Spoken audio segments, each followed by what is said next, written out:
Today's question.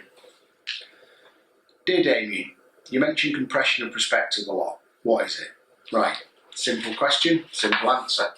Compression and perspective is to do with the focal length of the lens that a picture is taken with. 50mm in full frame 35mm sensor size terms is roughly the equivalent to the field of view that the human eye sees.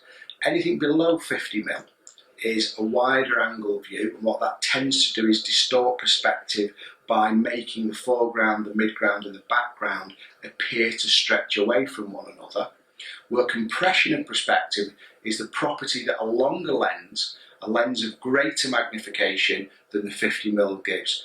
Years ago, anything between sort of 100 and 150mm was known as portrait lens, and the reason that is because it compresses perspective.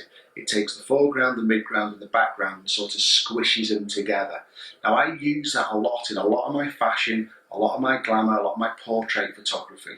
Why? Well, in simple terms, it makes noses shorter.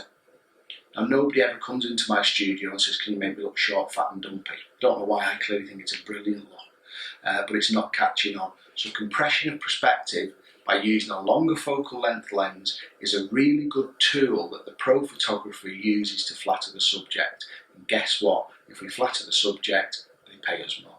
It's that simple.